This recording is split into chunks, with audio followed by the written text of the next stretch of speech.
उस वक्त की पाकिस्तान की सेना का 42% और 15,000 वर्ग किलोमीटर क्षेत्र, मगर शिमला में समझौता हुआ, पाक ऑक्यूपाई कश्मीर मांगना ही भूल गए। अगर उस वक्त पाक ऑक्यूपाई कश्मीर मांग लेते, न रहेगा बांस, न बजती बांसुरी। और ये हमें सिखा रहे, ये नहीं किया, वो नहीं किया, फलाना नहीं किया, ठिकाना नहीं किया। अरे भाई, आप तो पाकिस्तान को क्लीन चिट दे रहे हो कि पाकिस्तान ने हमला ही नहीं किया है। क्या अधिकार है आपको पूछने का? कोई अधिकार नहीं है। 1960 में सिंधु जल पर भौगोलिक व रणनीतिक रूप से हम बड़े मजबूत थे और उन्होंने सिंधु समझौता क्या किया? 80% भारत का पानी पाकिस्तान को दे दिया। मान्यवर, 62 के लड़ाई की बात मैं बाद में करता हूं। 65 की लड़ाई में हाजीपीर जैसे स्ट्रेटेजिक जगह पर हमने कब्जा किया था। 66 में उसको लौटा दिया गया। मैं 71 के युद्ध की भी बात करना चाहता हूं। मान्यवर, 71 में कल राजनाथ जी ने भी बताया, पूरे देश ने इंदिरा जी का समर्थन किया। उन्होंने पाकिस्तान के 2 टुकड़े कर दिए। बहुत बड़ी विजय थी भारत की और सदियों तक भारत इस विजय पर गर्व करेगा। हम सब भी करते हैं, हमें कोई आपत्ति नहीं। मगर हुआ क्या मान्यवर? युद्ध की विजय की चकाचौंध में क्या हुआ? 93 हजार युद्ध बंदी हमारे पास थे, 93 हजार, और 15,000 वर्ग किलोमीटर क्षेत्र पाकिस्तान का हमारे पास था।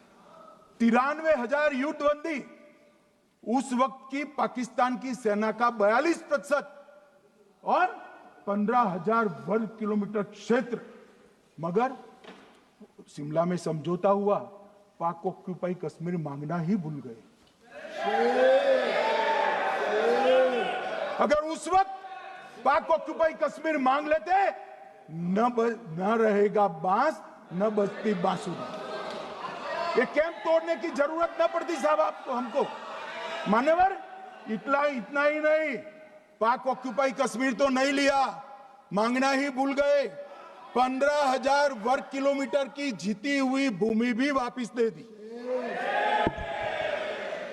तय हुआ था पाकिस्तानी नरसंहार के लिए युद्ध अपराध न्यायाधिकरण बनेगा, नहीं बना। सेना ने पूर्वी पाकिस्तान में नरसंहार किया था। 195 पाकिस्तानी अधिकारियों पर मुकदमा चढ़ना था।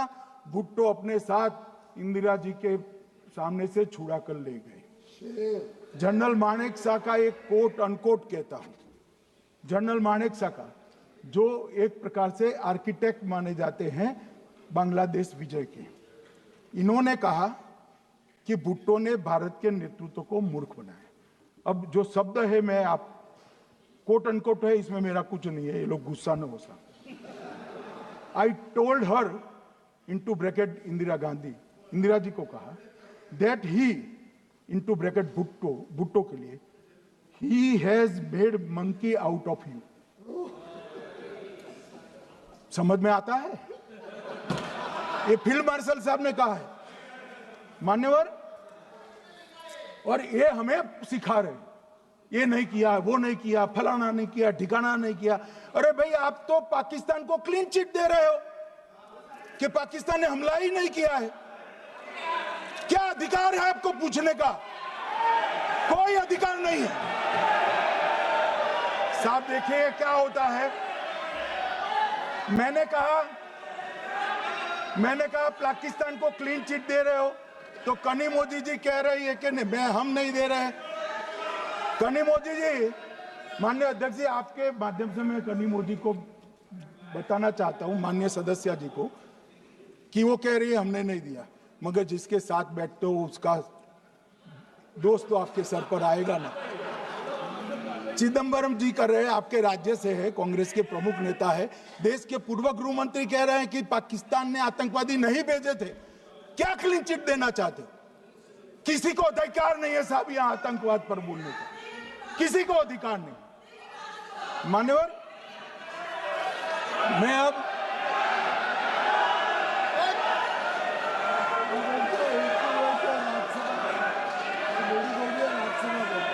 मान्यवर, मैं उनको बताना चाहता हूं, अभी आधा भी नहीं हुआ है, जरा सुनो।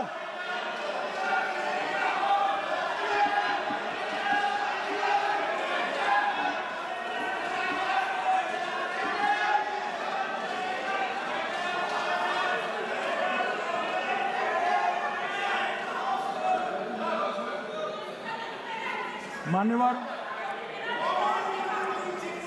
62 के चिन्ह में क्या हुआ, 62 के युद्ध में क्या हुआ?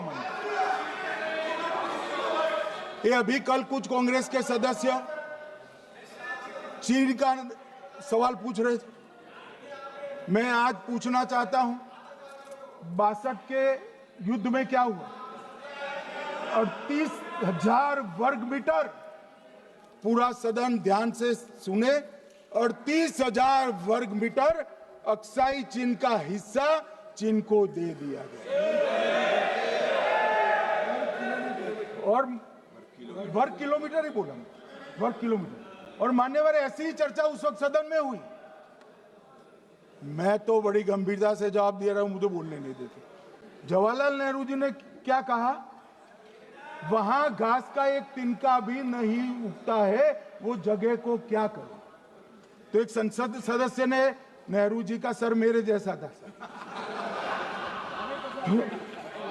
महावीर प्रसाद त्यागी जी ने कहा कि आपके सर पर भी एक बाल नहीं, वो चीन बेच दे क्या? मान्यवर इस तरह से जवाब देते थे, नॉन सीरियस टाइप के जवाब।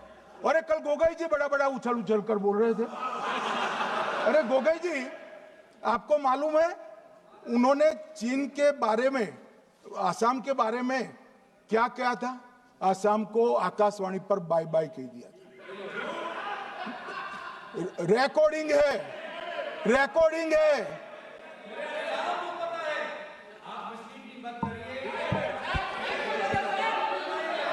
मान्यवर, मैं भी सहमत हूं, मैं भी सहमत हूं, पूरे आसाम को पता है।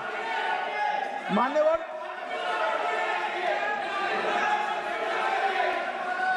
मान्यवर,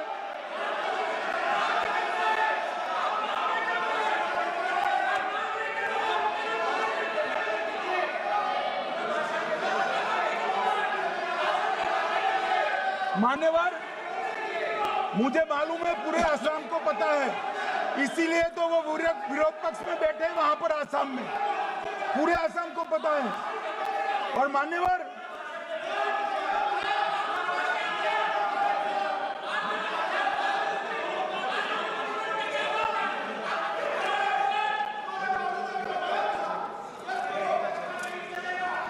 मान्यवर, मान्यवर, जोर से बोलने से सत्य को छिपाया नहीं जा सकता।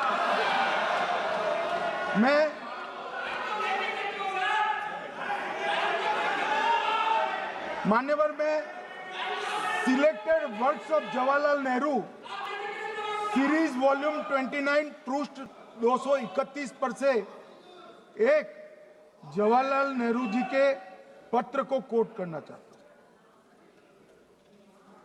अनौपचारिक रूप से संयुक्त राज्य अमेरिका ने यह सुझाव दिया कि चीन को संयुक्त राष्ट्र में तो ले लिया जाए, मगर सुरक्षा परिषद को नहीं, सुरक्षा परिषद में भारत को लेना चाहिए। यह अमेरिका का प्रस्ताव था। नेहरू जी ने कहा, हम इसे स्वीकार नहीं करते क्योंकि इससे चीन के साथ हमारे संबंध खराब होंगे और चीन जैसे महान देश को बुरा लगेगा। मान्यवर, आज चीन सुरक्षा परिषद में है और भारत बाहर है। मोदी जी प्रयास करें अंदर ले जाने का, इसका कारण जवाहरलाल नेहरू का ये स्टैंड है।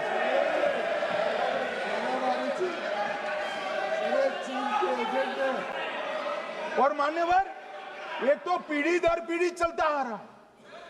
राजीव गांधी फाउंडेशन ने चीन के साथ एमओयू कर दिया, अब कहते नहीं है कि एमओयू में क्या था, ये तो बताओ भाई, क्या एमओयू किया था राजीव गांधी फाउंडेशन ने?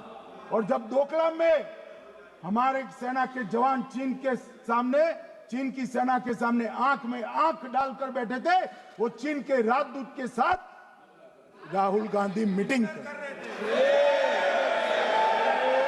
ये मान्यवर ऐसा नहीं है, जवाहरलाल नेहरू, सोनिया गांधी, राहुल गांधी, तीन पीढ़ी तक के चीन का प्रेम उतरता जा रहा है। मान्यवर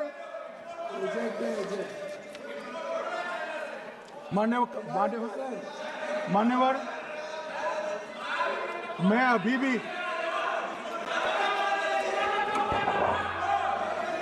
भी एक बात इस महान सदन के माध्यम से देश की जनता को कहना चाहता हूं, जो मेरी मान्यता है। ये सारी आतंकवाद की जड़ पाकिस्तान। सोशल मीडियाच्या भाऊ गर्दीत विश्वासार्हतेने चकाकणारे नाव म्हणजे लेट्सअप मराठी। सगळ्यांना, सगळ्या नागरिकांना ती स्पीच, ती लेट्सअप वरील मुलाखती म्हणजे विचारांचा खजिना। त्यानंतरच्या निवडणुकीमध्ये मला सोडून गेले। बातम्या केवळ वस्तुस्थिती सांगणाऱ्या, न प्रोपगंडा, फक्त जनतेचा अजेंडा। क्योंकि आने वाला कल जाने वाला है, जाने वाला कल आने वाला है। राजकारण, मनोरंजन असो की क्रीडा क्षेत्र, महाराष्ट्राची स्पंदने संवेदनशीलतेने टिपणारे माध्यम म्हणजे लेट्सअप मराठी।